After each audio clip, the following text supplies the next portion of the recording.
जब हम सहसंबंध की बात करते हैं, जिसे हम लोग हिंदी में कहते हैं सहसंबंध, बट इंग्लिश में इसे हम कोरिलेशन के नाम से जानते हैं।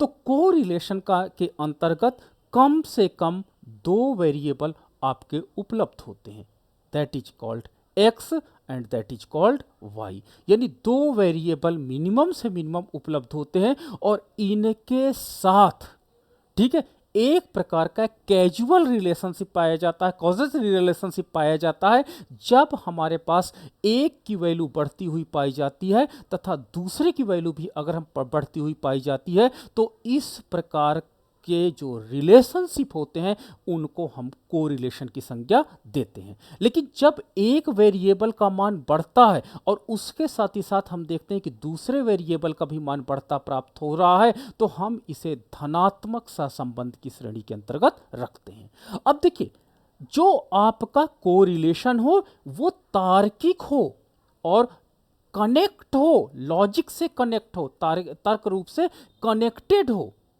जैसे आपके देश में लगातार मान लीजिए बारिश अच्छी हुई, यानी जो बारिश अच्छी हुई तो इसके परिणाम स्वरूप जो आपके देश में फूड ग्रेन है, अनाज है, वो क्या हुआ, ज़्यादा उत्पादन हुआ। तो हम क्या कहेंगे कि रेन के साथ फूड ग्रेन का पॉजिटिव कनेक्शन है और जिसके परिणाम स्वरूप जैसे जैसे रेन बढ़ती चली गई फूड ग्रेन प्रोडक्शन बढ़ता चला गया। तो हम इसे क्या कहेंगे, इसको हम लोग क्या कहेंगे, positive correlation between rain and food grain. यही कहेंगे कि दो चरों के मध्य कैजुअल, अब ये नहीं कि लॉजिकली वो चीज कनेक्ट ना हो और उसको आप कनेक्ट करने की कोशिश करो। जैसे मैंने अभी हाल ही के दिनों में सुना था कि जब 5G टेक्नोलॉजी लॉन्च हुई थी तो भारत में ये प्रॉब्लम आने लगी। अरे भाई, उस 5G टेक्नोलॉजी से इस प्रॉब्लम का क्या रिलेशनशिप है, वो लॉजिकली प्रूफ नहीं था। ठीक है, एक दिन क्या हुआ, कुछ लोगों ने मुझे टावर्स दिखाया कि जितने टावर्स शहरों में गड़ रहे हैं इससे रेडिएशन होगा और रेडिएशन से हमारे क्या होता, पर्यावरण में इंपैक्ट पड़ेंगे। बट रेडिएशन का इंपैक्ट ह्यूमन ब्रेन पर या ह्यूमन बॉडी पर कितना पड़ता है, इसका अभी साइंटिफिक रिपोर्ट नहीं आ पाई है। तो हम इन दो वेरिएबल के मध्य अभी कोरिलेशन निकालने की स्थिति में नहीं खड़े हैं। तो मतलब क्या होता है कि जब भी आप टू वेरिएबल के बीच में कोरिलेशन कैलकुलेट करेंगे तो उन दोनों वेरिएबल के बीच में एक लॉजिक रिलेशनशिप होना इंपॉर्टेंट है कि वास्तव में इन दोनों के बीच में निश्चित रूप से कोई संबंध है। सपोज दैट आपका स्टडी आवर, आप कितने घंटे पढ़ते हो, स्टडी आवर एंड सक्सेस, यानी सक्सेस का मतलब होता है, मैं मान के चलता हूँ परसेंटेज नंबर। मान लीजिए आप हाई स्कूल में पढ़ते हो, 4 घंटे पढ़ते हो, इतने नंबर आए, आपने आवर्स बढ़ा दिए, स्टडी आवर्स बढ़ा दिए, निश्चित रूप से आपके सक्सेसनेस बढ़ जाएगी। तो इसे हम क्या कहेंगे, एक प्रकार का लॉजिक आपके पास कोरिलेशन होगा, लॉजिकली प्रूव्ड कोरिलेशन हम मानते हैं। तो यानी इसको हम टेक्निकल भाषा में क्या कह सकते हैं कि combining the relationship between two variable, यानी जब दो चरों के मध्य कम से कम दो चर हों, तो दो चरों के मध्य जब हम लोग कोई संबंध को स्थापित करते हैं तो उसे हम कोरिलेशन कहते हैं। लेकिन अगर तीसरा वेरिएबल भी आ जाए, क्योंकि अगर मान लीजिए रेन बढ़ेगी तो फूड ग्रेन बढ़ेगा, और फूड ग्रेन कर बढ़ने के साथ ही साथ एक चीज और भी हो सकती है कि हमारी अर्थव्यवस्था में जो सॉयल डिग्रेशन है, यानी पानी का कटाव है, ये भी तो बढ़ेगा। ठीक है, यानी जैसे जैसे रेन बढ़ेगी धरती का क्षरण क्या हो जाएगा, बढ़ता चला जाएगा। तो एक प्रकार से जो धरती का क्षरण और रेन के बीच का रिलेशनशिप है ये, तो जब हमारे पास एक डिपेंडेंट वेरिएबल होता है और कई सारे इंडिपेंडेंट वेरिएबल होते हैं और उनके बीच में जब हम रिलेशनशिप को इस्टेब्लिश करते हैं तो उसे मल्टीपल कोक्रो रिलेशन के नाम से जाना जाता है। ठीक है, आगे बढ़ते हैं। अब सहसंबंध की बात करते हैं। तो सहसंबंध वास्तव में सांख्यिकी, स्टैटिस्टिक्स और प्रायिकता के संदर्भ में सहसंबंध को दो सांख्यिकी चरों के बीच संबंध का माप होता है। देखिए, स्टैटिस्टिक्स हम लोग समझते हैं, बट प्रोबेबिलिटी बहुत इंपॉर्टेंट हो जाती है अगर आप कोरिलेशन की बात करते हो।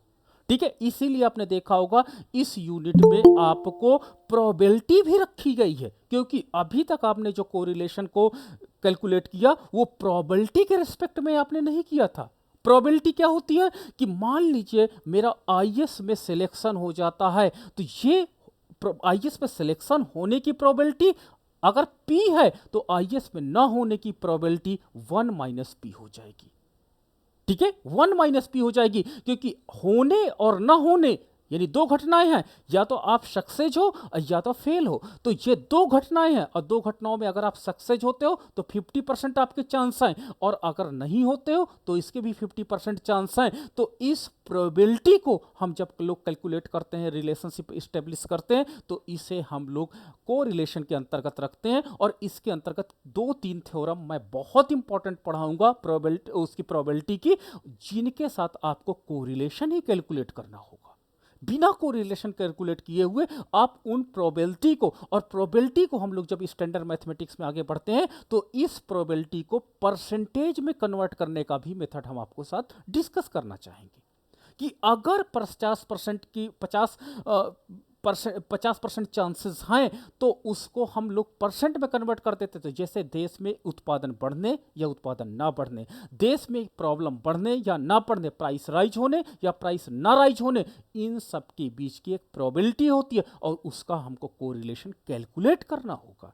ठीक है, तो इनके संदर्भ में कोरिलेशंस को हम लोग क्या करते हैं, इनके बीच के जो टेक्निकल रिलेशनशिप होता है उसके मेजरमेंट किया जाता है कोरिलेशन के अंतर्गत। अब देखिए कोरिलेशन के अंतर्गत, इस कोरिलेशन के अंतर्गत एक चीज हमको सीखने को मिलती है। क्या सीखने को मिलती है कि इसमें जो चर होता है, ठीक है, जो आपके पास वेरिएबल्स होते हैं, मिनिमम 2 वेरिएबल्स तो होंगे ही होंगे, तो जो दो चर होते हैं वो आपस में कितने संबंधित हैं, यानी एक श्रेणी के चर के मूल्य में परिवर्तन होने पर दूसरी श्रेणी के चर में मूल्य में जो परिवर्तन होता है, तो इसे हम क्या कहते हैं कि दोनों श्रेणियां सहसंबंधित हैं। अगर x वेरिएबल परिवर्तित होता है और उसके साथ ही साथ y वेरिएबल भी परिवर्तित हो रहा है, चाहे पॉजिटिव चाहे निगेटिव, तो हम क्या कहेंगे, दोनों चर आपस में संबंधित है। बट अगर x में परिवर्तन आपको दिखाई पड़े बट y में परिवर्तन आपको दिखाई ना पड़े, तो हम क्या कहेंगे कि दोनों चर आपस में संबंधित नहीं है। ठीक है, तो कोरिलेशन के अंतर्गत आपस में चरों को कनेक्ट होना बहुत इंपॉर्टेंट हो जाता है।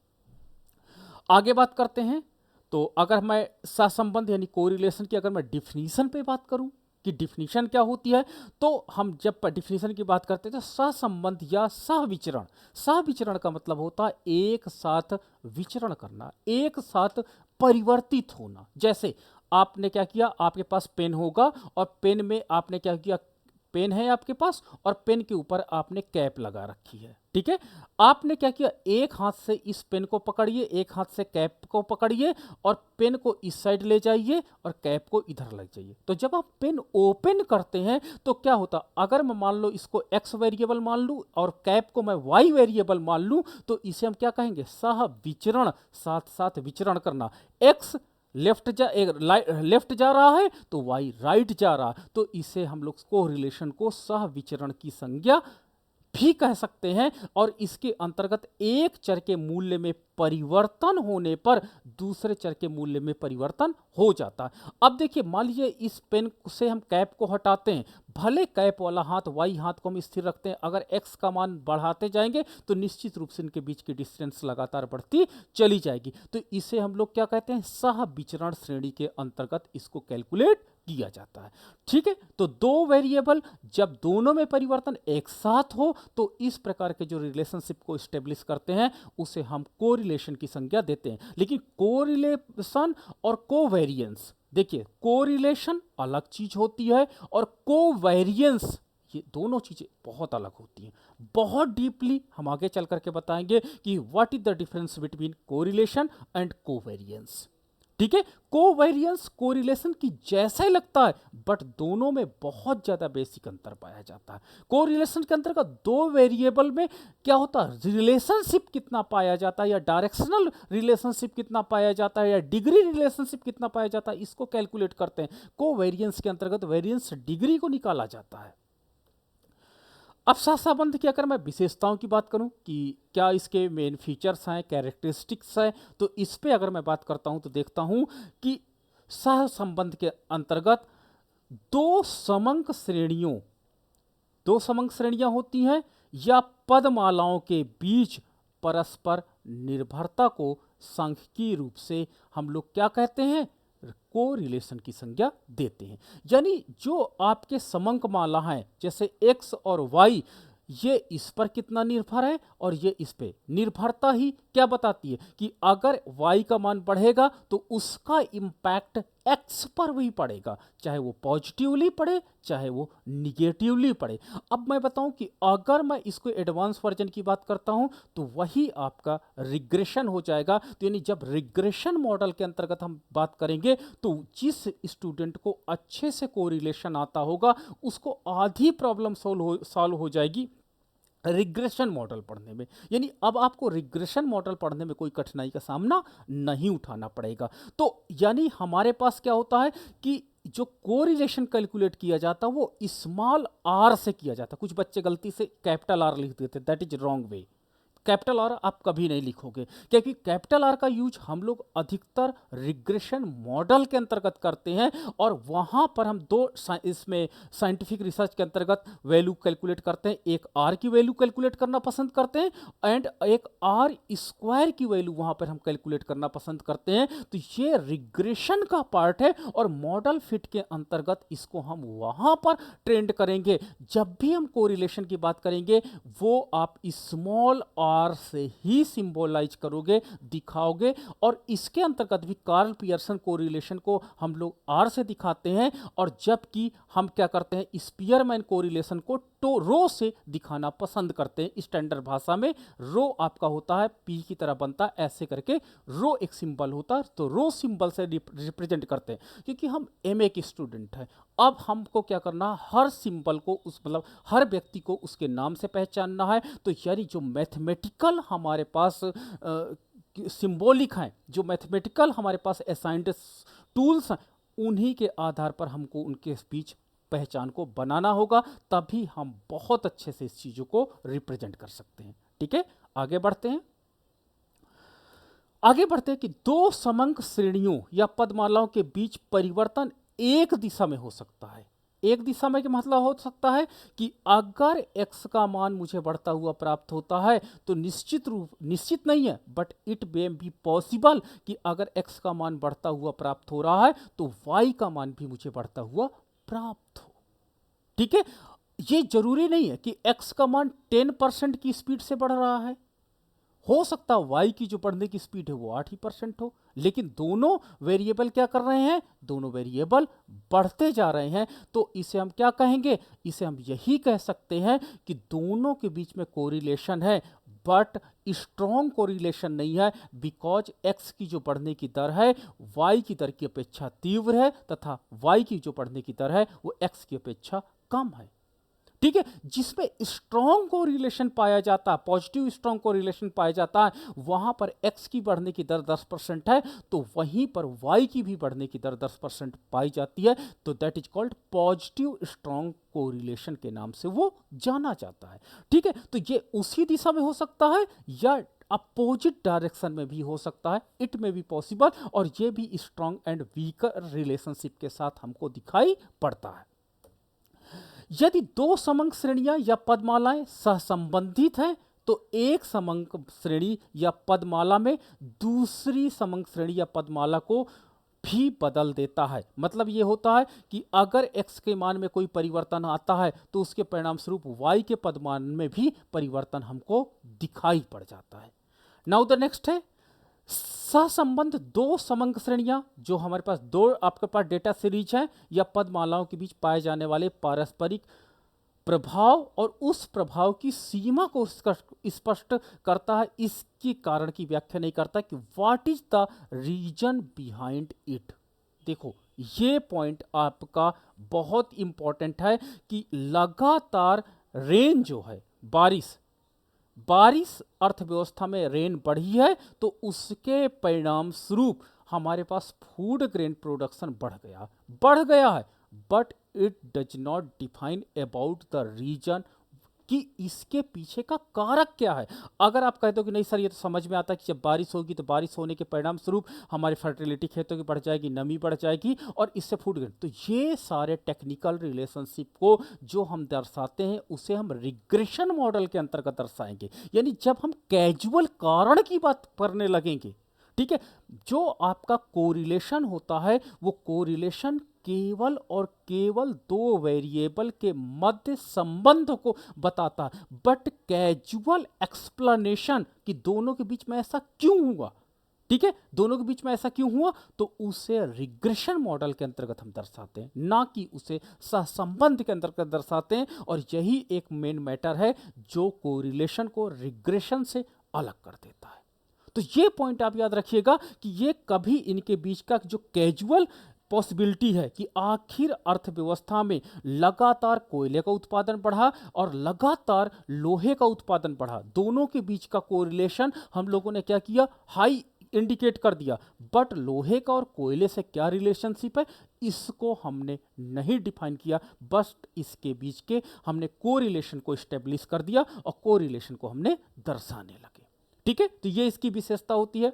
आगे हम जब बात करते हैं कि सहसंबंध, निम्नलिखित दो तरीकों से सहसंबंध को हम प्रकार को हम देख सकते हैं। तो पहला आपका होता है धनात्मक सहसंबंध और ऋणात्मक सहसंबंध। ठीक है, तो देखिए आपको अभी मैंने डिफाइन भी ऊपर किया था, उसके साथ ही साथ एक बार हम फिर से देख लेते हैं कि धनात्मक सहसंबंध के अंतर्गत जब एक वेरिएबल का मान बढ़ता है तो दूसरे वेरिएबल का मान भी बढ़ता दिखाई पड़ता। दूसरे शब्दों में यदि एक वेरिएबल का मान घटता दिखाई पड़ता है हमें प्राप्त होता है तो दूसरे वेरिएबल का मान भी हमें घटता प्राप्त होता है। तो अगर इस प्रकार का कोई टेक्निकल रिलेशनशिप हमको दिखाई पड़ता है तो हम उसे धनात्मक सहसंबंध की श्रेणी के अंतर्गत रखते हैं। यानी इसमें वेरिएबल के जो डायरेक्शन की दिशा है वो दोनों समान होती है, यानी इंक्रीज है तो दोनों वेरिएबल इंक्रीज करेंगे, डिक्रीज है तो दोनों वेरिएबल डिक्रीज करेंगे। बट किसके कारण कौन सा डिक्रीज करता है ये हम नहीं बता सकते हैं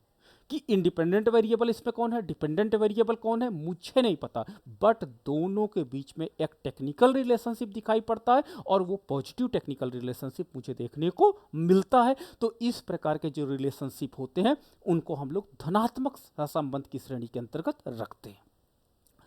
अब हम दूसरी जब हम टेक्निकल बात करते हैं ऋणात्मक सहसंबंध, तो ऋणात्मक सहसंबंध के अंतर्गत एक वेरिएबल का मान हमें बढ़ता हुआ प्राप्त होता है तो दूसरे वेरिएबल का मान हमें घटता हुआ प्राप्त होता है।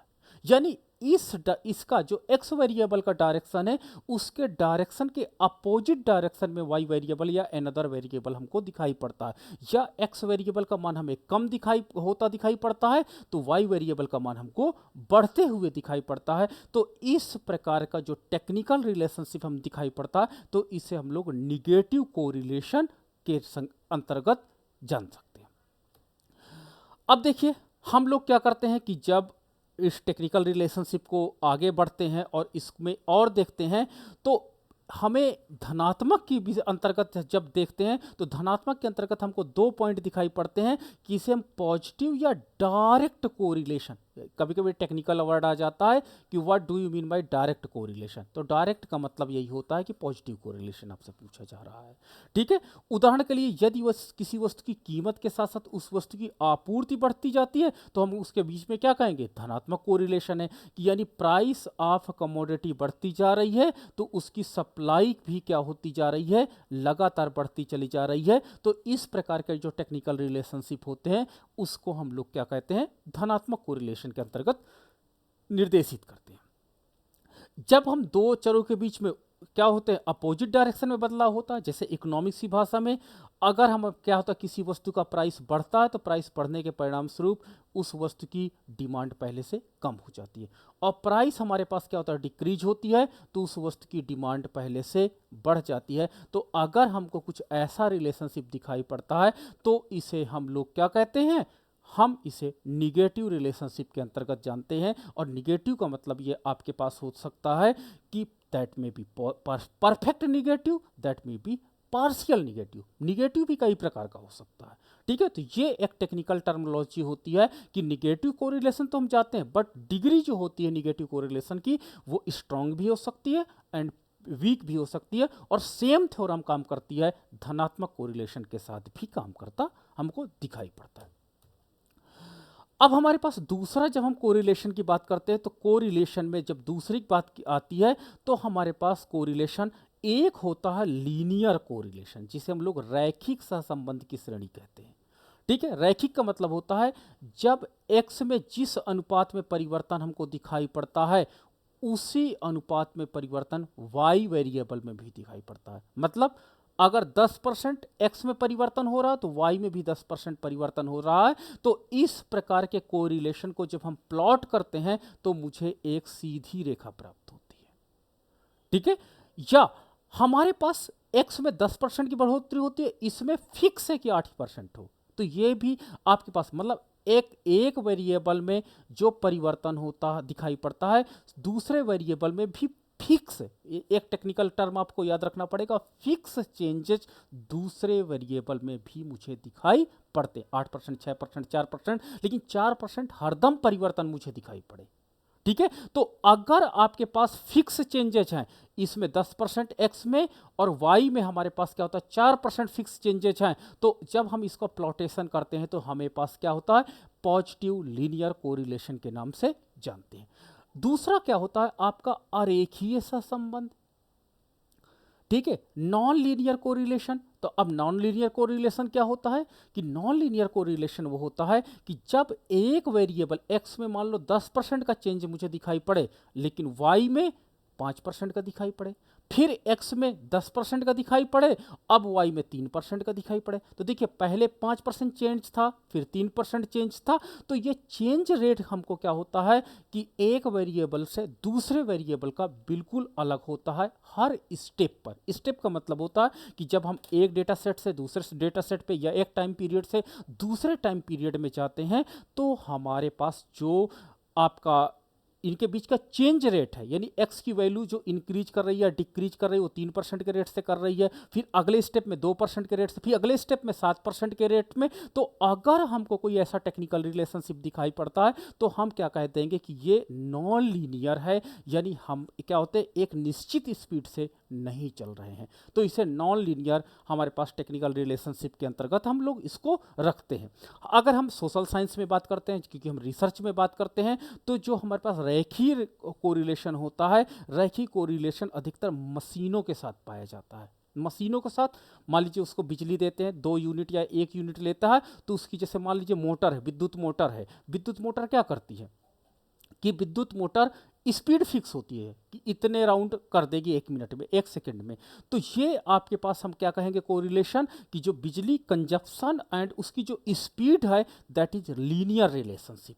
लेकिन हम ह्यूमन लाइफ में जैसे क्या होता है मेरी पढ़ाई का और मेरे खाने खाने का, अगर मैं टेक्निकल रिलेशनशिप, या मेरे दौड़ने का और मेरे एनर्जी बूस्टर कोई भी चीज़ लेता हूँ, तो उसके बीच का जो टेक्निकल रिलेशनशिप होगा वो नॉन लीनियर पाया जाएगा। कि आज मैंने क्या किया कि मान लीजिए 1000 एक्स्ट्रा कैलोरी लिया तो मैं 5 किलोमीटर दौड़ गया, लेकिन आवश्यक नहीं है कि हर बार मैं 1000 कैलोरी लूं और 5 किलोमीटर ही एक्स्ट्रा दौड़ूं। दैट में भी ज़्यादा हो सकता है या दैट में भी कम हो सकता है।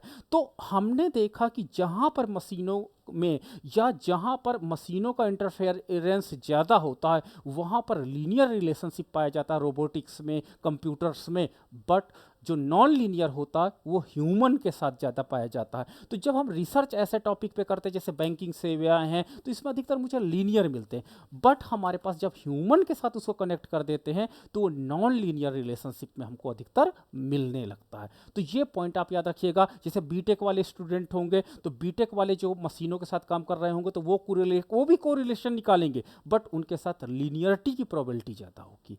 बट हम लोग जैसे होते हैं तो हम लोग सोशल साइंस से जुड़े होते हैं तो हमारे पास जो टेक्निकल रिलेशनशिप होता है वो नॉन लीनियर ज़्यादा पाया जाता है, क्योंकि हर चीज़ एक में चेंजेस हो। जैसे मैं हूँ, मेरा फ्रेंड है, हम 2 वेरिएबल है, जो मैं कहता हूँ मेरा फ्रेंड भी कहता है, मैं कहता हूँ मुझे भूख लगी, वो कहता है चलो खाना खा लेते हैं, बट दोनों का रेशियो समान नहीं है। मैं कहूँगा 9 बजे तो वो दोस्त मेरा कह सकता कि नहीं 9:15 पे, इट मे बी पॉसिबल क्योंकि ह्यूमन एरर है, बट मशीन में फिक्स होता है। बैटरी, लैपटॉप की बैटरी इतने घंटे चलेगी, इतने घंटे बाद ऑटोमेटिक वो डिस्चार्ज हो जाएगी, वहाँ लीनियरिटी पाई जाएगी।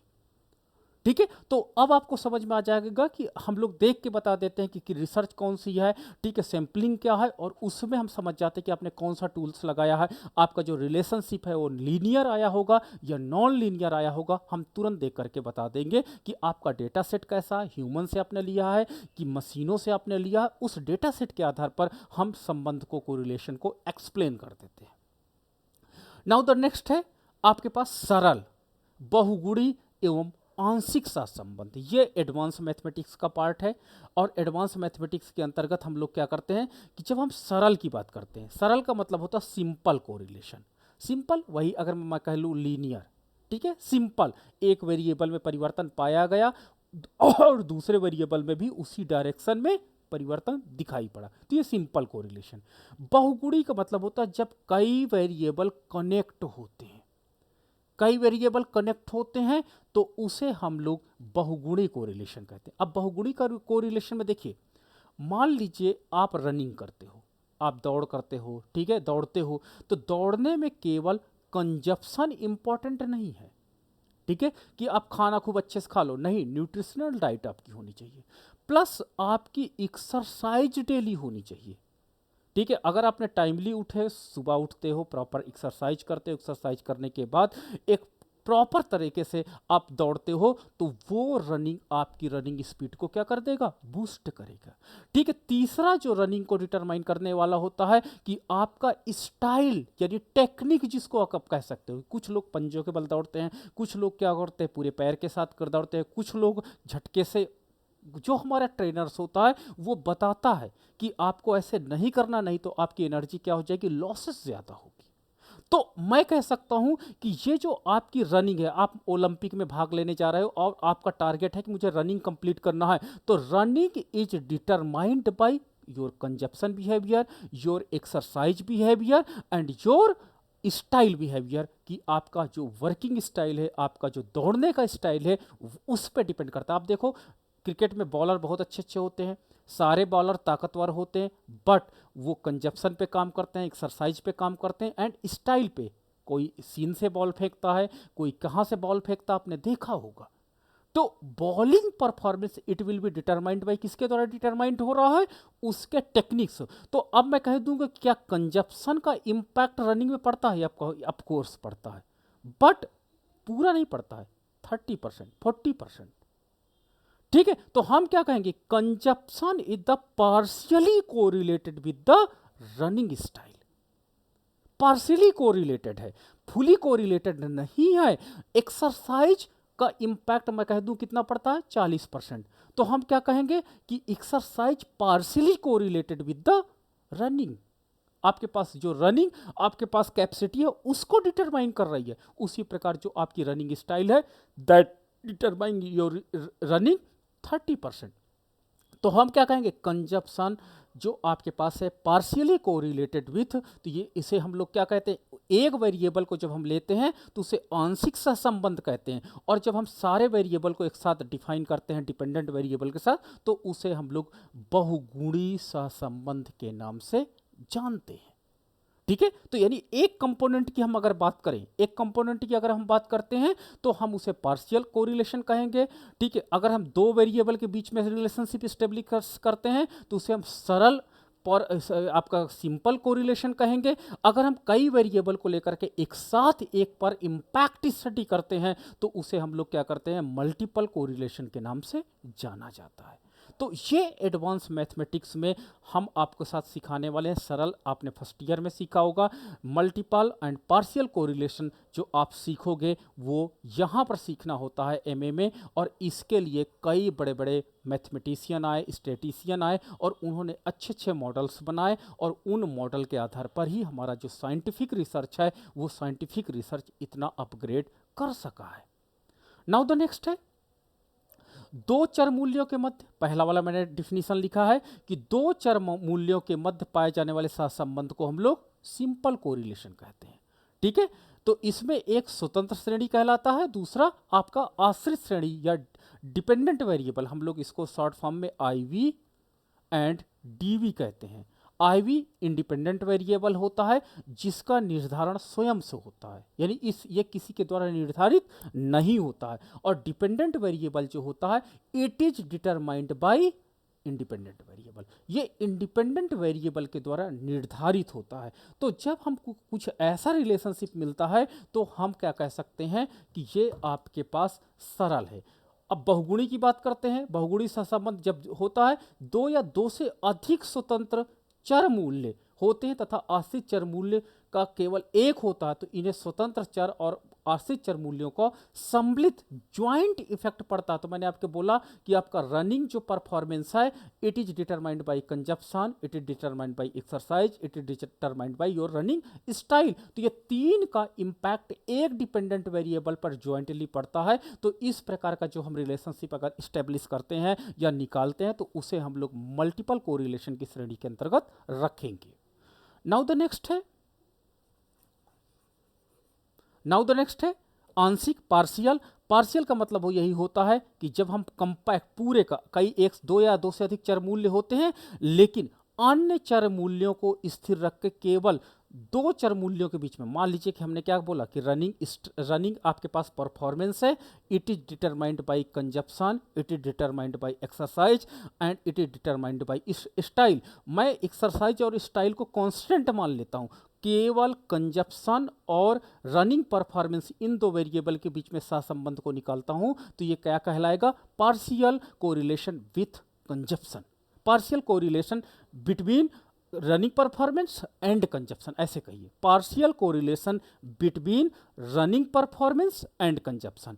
अगर मैं इस वेरिएबल को कांस्टेंट कर दूं, केवल एक्सरसाइज और रनिंग परफॉर्मेंस के बीच में कोरिलेशन निकालूं तो क्या कहलाएगा?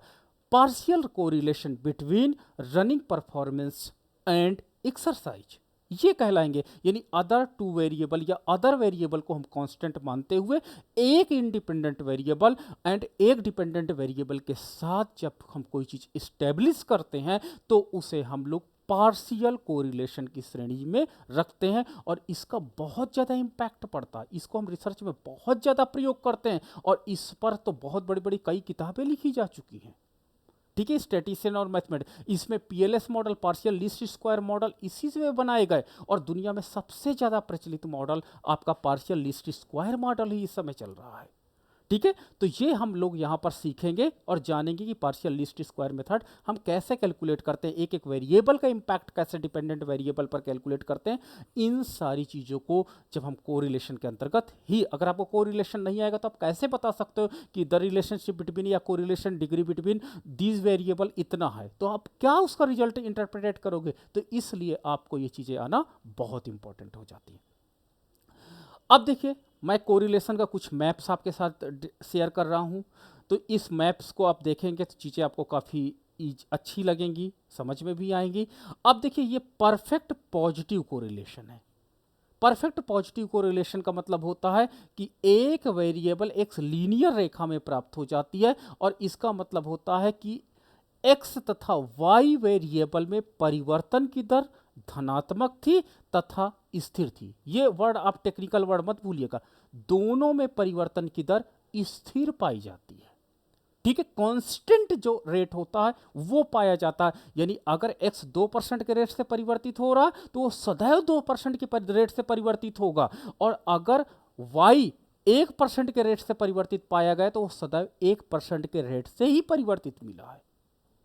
तो इसमें जो दो वेरिएबल्स होते हैं उनमें जो चेंज रेट होता है वो हरदम क्या होता है? कांस्टेंट पाया जाता है और इस प्रकार के कोरिलेशन को हम पॉजिटिव कोरिलेशन कहते हैं। लेकिन जब चेंज रेट हमारे पास स्थिर हो, चेंज रेट हमारे पास फिर से मैंने बोला स्थिर हो बट एक पॉजिटिव दिशा में बढ़ रहा हो और एक उसके अपोजिट डायरेक्शन में काम कर रहा हो, एक वेरिएबल दाएं जा रहा हो तो दूसरे वेरिएबल बाएं पर परिवर्तन दिखाई पड़ रहा हो, तो इसे हम लोग क्या कहेंगे? परफेक्ट निगेटिव कोरिलेशन के अंतर्गत लाएंगे। अब देखिए, high degree positive correlation, high degree positive correlation कि देखिए ये जो बिंदुओं का बिखराव है वो लाइन के ऊपर भी है और लाइन से साइड में भी है, लेकिन हम देख सकते हैं कि इस लाइन के आसपास ही सारे आपके पास डॉटेड पॉइंट अवेलेबल हैं ब्लू कलर वाले, तो हम क्या कहेंगे? परफेक्ट कोरिलेशन तो नहीं है पॉजिटिव। बट हाई कोरिलेशन है कि यानी एक वेरिएबल में जो चेंजेज हो रहे हैं वो बहुत ज़्यादा चेंजेज नहीं है। ठीक है, इस जैसे 8% की स्पीड से बढ़ रहा डेटा तो 8 से 9 हो जा रहा है और कभी कभी 8 से घट के 7 हो जा रहा है, लेकिन 8 से बहुत ज़्यादा ना तो गिरावट देखी गई है और ना तो ही बहुत ज़्यादा वृद्धि देखी गई। तो जब एक चर में या जब आपके एक्स वाई कंपोनेंट में परिवर्तन दिखाई पड़े बट परिवर्तन बहुत ज़्यादा दिखाई ना पड़े तो वहाँ पर हाई डिग्री पॉजिटिव या हाई डिग्री निगेटिव कोरिलेशन आपको दिखाई पड़ता है। यानी स्थिर के आसपास ही वेरिएंस घूमता रहता है, इसको हम वेरिएंस बोलते हैं। ठीक है, थोड़ा बहुत चेंजेस आ जाते हैं तो हम इसको वेरिएंस कहते हैं। ठीक है, तो इसमें हाई पॉजिटिव कोरिलेशन के अंतर्गत हम इसको कैलकुलेट करते हैं।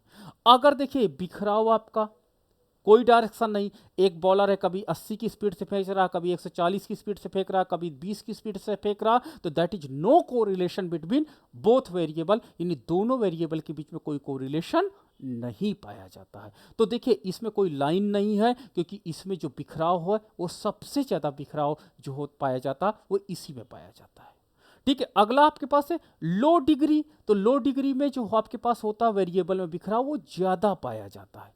देखिए 8% की स्पीड से चेंजेस है, फिर कभी कभी 4 हो जाता है, कभी कभी क्या होता है 11 हो जाता है। तो देखिए इससे कोवेरिएंस बहुत ज़्यादा परिवर्तन ला देता है।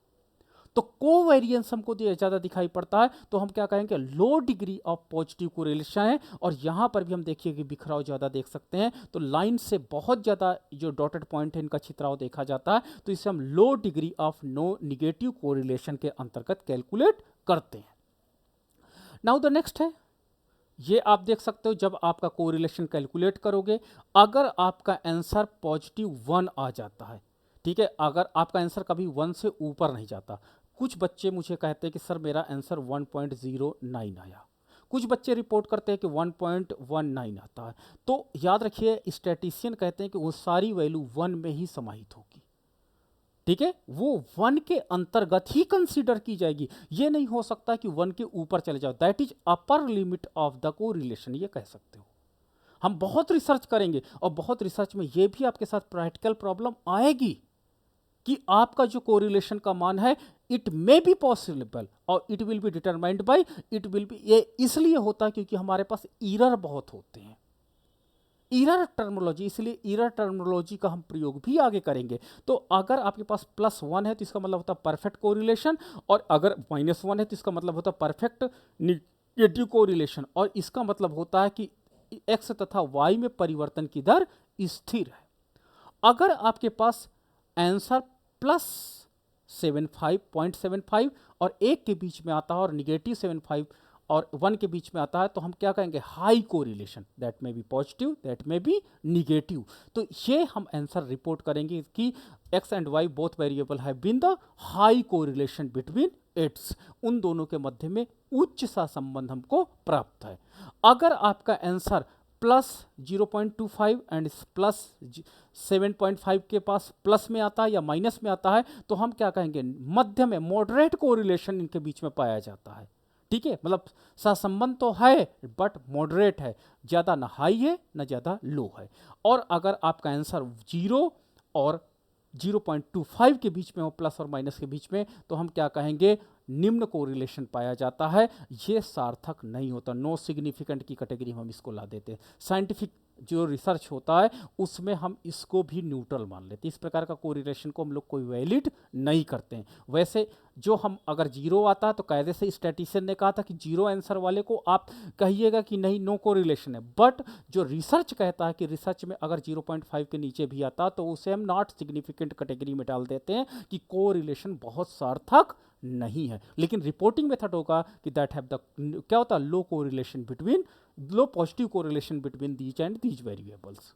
ओके, तो हम ऐसे रिपोर्टिंग करेंगे। अब सहसंबंध की विधियां, तो आपने देखा सहसंबंध की विधियां, एक तो होता है आप एक काम करो उस डायग्राम को प्लॉट कर लो, एक्सेल में डेटा लो और उस डेटा को क्या कर दो आप ग्राफ बना लो। ठीक है, बिंदु रेखा चित्र भी आप प्लॉट कर सकते हो। बिंदु रेखा चित्र के आधार पे अभी मैंने आपको कोरिलेशन समझाया होगा, बट ये दोनों मेथड क्या होते हैं, इससे आपको अनुमानित से पता तो चल जाएगा कोरिलेशन, बट एग्जैक्ट आंसर आप नहीं बता सकते हो क्या होगा। ठीक है, इन दोनों मेथड से आपको दिखाई तो पड़ जाएगा that have the correlation, but what degree of the correlation you can't explain. आप नहीं बता सकते हो कि वास्तव में कोरिलेशन की डिग्री क्या है। ठीक है, सहसंबंध गुणांक ही वो मेथड है जिसके अंतर्गत मैथमेटिकली आप चीज़ों को कैलकुलेट करेंगे और कैलकुलेट करने के बाद ही आप कोरिलेशन को काउंट करते हैं। तो इसे हम लोग क्या कहते हैं, कोरिलेशन कोफिशिएंट के नाम से जानते हैं, और कोरिलेशन कोफिशिएंट को हम यहाँ पर गणना कर सकते हैं। अगला है हमारे पास वही रेखा चित्र को मैंने अभी आपको एक्सप्लेन किया। दूसरा हमारे पास है सहसंबंध गुणांक।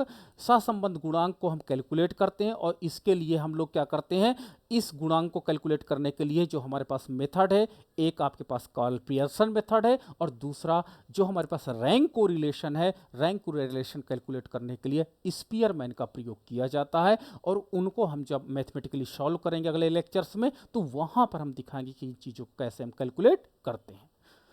अगला हमारे पास है कि सहसंबंध की सीमा क्या होती है। तो याद रखिएगा, सहसंबंध की जो सीमा होती है +1 से -1 के मध्य ही इसकी लिमिटेशंस पाई जाती है। यानी जो आपका कोरिलेशन होगा इसी दो के बीच में ही आंसर आएगा। यानी +1 से लेकर के -1 आता है। एक बार एग्जाम में पूछ लिया गया था कि एक आंसर 0 है तो क्या यह कोरिलेशन की हो सकती है सीमा, यट ये सीमा के अंतर्गत है, आपका पास 0 है। ठीक है, 0 के बाद -1 तक एंड +1, ये 0 जो आपके है उसकी लिमिट के अंतर्गत आता है। तो ये एक बार यूजीसी की नेट का क्वेश्चन पूछा गया था कि 0 जो होता है वो कोरिलेशन लिमिट के अंतर्गत ही पाया जाता है। ये आप कहोगे यस, कोरिलेशन लिमिट के अंतर्गत ही पाया जाता है। नाउ द नेक्स्ट है, अगर हमारे पास आंसर +1 आता है तो इसका मतलब होता है कि परफेक्ट कोरिलेशन है, पॉजिटिव। लेकिन अगर आपका आंसर -1 आता है तो इसका मतलब होता है कि परफेक्ट कोरिलेशन है, निगेटिव, और इसमें दोनों वेरिएबल के मध्य परिवर्तन की दर स्थिर है, चाहे वो पॉजिटिव हो चाहे निगेटिव हो। तो ये पॉइंट आपको टेक्निकल टर्मिनोलॉजी यहां पर याद रखना होगा। नाउ द नेक्स्ट है, अगर आपके पास आंसर 0 आता है तो यानी x तथा y वेरिएबल के बीच में कोई टेक्निकल रिलेशनशिप नहीं पाया जाता है। अगला पॉइंट है आपके पास कि हमारे पास जो फार्मूला होता है, तो फार्मूला आपके पास कार्ल पियर्सन, तो देखिए यहां पर small r that representing the correlation between, यानी कोरिलेशन कोएफिशिएंट को ये रिप्रेजेंट करता है। ये पॉइंट आप याद रखिएगा, कोरिलेशन कोएफिशिएंट और कोरिलेशन कोएफिशिएंट को आप स्मॉल r से दर्शाओगे, ना कि कैपिटल R से। तो कोरिलेशन कोएफिशिएंट को कैलकुलेट करने के लिए जो आपकी x की वैल्यू होगी और x mean value of the x होगा, x जो डेटा सीरीज होगा, y वैल्यू और mean value of the y, ये जो आपके पास ऊपर बार लगा है y बार, इसका मतलब होता है मीन वैल्यू ऑफ, और इस फार्मूले के आधार पर हम कोरिलेशन की गणना करेंगे। तो इसे कई को है, इससे 2 या 3 फार्मूले पूछे जाते हैं एग्जाम में, और वो एग्जाम में पूछे जाते हैं कि निम्न में से कौन सा फार्मूला है जो कोरिलेशन को कैलकुलेट करते हैं। तो ये हम चीज़ देख लेते हैं। अब देखिए, एक फार्मूला आपके पास ये है, ये आपके पास, ठीक है, यहाँ पर जो आपके पास R कोरिलेशन कोएफिशिएंट को रिप्रेजेंट करता है, सिग्मा xy अपॉन n, और ये standard deviation of x series and standard deviation of y series. तो ये भी आपका कोरिलेशन का ही फार्मूला है कार्ल पियर्सन मेथड से। इसी को जब हम एलिब्रेट कर देते हैं तो ऐसा निकल करके आ जाता है, और इसी को जब हम और एलिब्रेट कर देते हैं तो इस फॉर्म पर निकल करके आता, जो फर्स्ट ईयर में आपने लगाया होगा, और इसी मेथड से लगाने में क्वेश्चन इजी गोइंग हो जाता है। हम कैलकुलेट तो पहले मेथड से, दूसरे मेथड से भी कर सकते हैं, बट जो स्टैंडर्ड मेथड है, ये स्टैंडर्ड मेथड ही हमको क्या करता है, आगे बढ़ने में काफ़ी सपोर्ट करता है। ठीक है, तो इस मेथड का हम लोग प्रयोग करते हैं इसलिए ताकि इससे चीज़ें हमको क्या हो, इम्प्रूव हो सकें, इम्प्रूव मिल सके, इसलिए हम कैसे करते हैं। आगे हम बात करते हैं, तो जब हम स्पीयरमैन के रैंक कोरिलेशन की बात करते हैं तो रैंक कोरिलेशन के अंतर्गत आपका रो देखिए स्मॉल p की तरह आपको लग रहा होगा 1 - 6 सिग्मा डी स्क्वायर आई अपॉन एन स्क्वायर -1 होता है, जहां पर डी क्या होता है, डिफरेंस को दिखाता है कि एक रैंक से दूसरे रैंक को हम माइनस कर देते हैं तो हमको डी निकल आके आता है और उसका स्क्वायर है। तो जैसे रैंक 1 एक जज ने रैंक दिया, दूसरे जज ने रैंक दिया, दोनों को आपस में माइनस कर देते हैं और उसके पास जो डी आएगा उस डिफरेंस को हम लोग स्क्वायर करके निकालते हैं। और इसी में अगर कुछ हमारे पास रैंक कॉमन आ जाती है तो हम इस फार्मूले का प्रयोग वहाँ पर करेंगे। ये हम प्रैक्टिकली करके आपके साथ अगले क्लास में लेकर के चलेंगे। अभी हम कोरिलेशन के कुछ फार्मूले आपको दिखा रहे हैं। आगे एक बार फिर से रिवीजन कर लेते हैं कि टाइप्स ऑफ कोरिलेशन में हमने बेस डायरेक्शन के बेस पर हमने जब स्टडी किया तो पॉजिटिव कोरिलेशन और निगेटिव कोरिलेशन है। जब हमने क्या किया कि वेरिएबल जो हमारे पास नंबर ऑफ द वेरिएबल के आधार पर हम बात करते हैं, तो अगर दो वेरिएबल्स हैं x एंड y, दो वेरिएबल्स हैं तो हम वहाँ पर सिंपल कोरिलेशन कहेंगे। क्या बोलेंगे? Simple correlation. लेकिन जब दो से अधिक वेरिएबल हैं, एक डिपेंडेंट है बाकी इंडिपेंडेंट वेरिएबल है, तो हम क्या कहेंगे? जब दो से अधिक वेरिएबल होते हैं तो उसे हम मल्टीपल कोरिलेशन की संज्ञा देते हैं। ठीक है, दो से अधिक, अगर दो वेरिएबल हैं तो सिंपल कोरिलेशन। ठीक है, लेकिन जब हमारे पास दो से अधिक वेरिएबल होते हैं तो मल्टीपल कोरिलेशन, और जब हमारे पास दो से अधिक वेरिएबल होते हैं और दो वेरिएबल के मध्य ही कोरिलेशन निकाला जाता है और अन्य को हम लोग क्या करते हैं? कांस्टेंट कर देते हैं, तो इसे हम लोग पार्शियल कोरिलेशन के अंतर्गत कैलकुलेट करते हैं। फिर जब हम इस वेरिएबल का इसके साथ कैलकुलेट करेंगे तो अदर वेरिएबल को कांस्टेंट कर देंगे। तो जब हम अन्य वेरिएबल को कांस्टेंट करते हुए केवल दो वेरिएबल के मध्य कोरिलेशन को कैलकुलेट करते हैं तो इसे हम पार्शियल कोरिलेशन के अंतर्गत कहते हैं। रेशियो चेंज है तो अगर चेंजेज रेट समान है, चेंजेज रेट कांस्टेंट है, चेंजेज रेट स्थिर है तो लीनियर कोरिलेशन। लेकिन अगर चेंजिंग रेट अस्थिर है यानी स्थिर नहीं है तो हमें क्या मिलेगा? नॉन लीनियर कोरिलेशन मिलेगा। यानी जो हमारे पास चेंज रेशियो है, चेंज रेशियो के आधार पर हम कोरिलेशन को बता सकते हैं और दिखा सकते हैं। ठीक है, तो ये बेसिक फंडामेंटल्स हैं। इन बेसिक फंडामेंटल्स को आपको केयरफुली याद रखना होगा।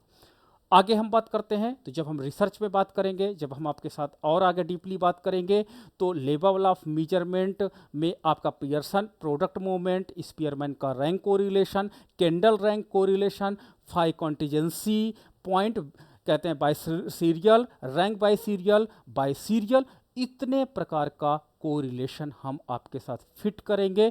बट वो डेटा साइज पे डिपेंड करेगा कि लेवल ऑफ मेजरमेंट आपने डेटा को कैसे मेजरमेंट किया। जैसे आपने जैसे बोथ वेरिएबल अगर इंटरवल है, जैसे 10 से 15 साल के बच्चे हैं, both variable have the interval, both variable have the ordinal, सहमत असहमत इस तरह का है। नॉमिनल है जैसे उम्र है स्टूडेंट की और उनके परफॉर्मेंस है।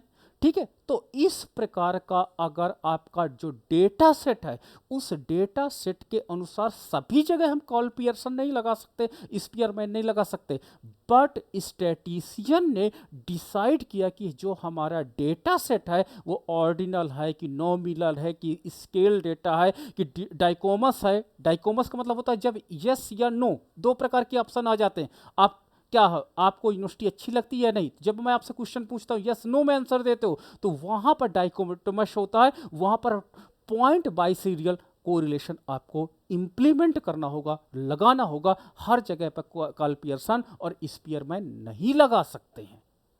ठीक है, तो इनकी जानकारी आपको होगी तभी आपको जो स्टैंडर्ड रिसर्च है, जो आपका इस पेपर का मकसद है, उस पेपर के मकसद को आप पूर्ण कर सकोगे। तो सो मच थैंक यू।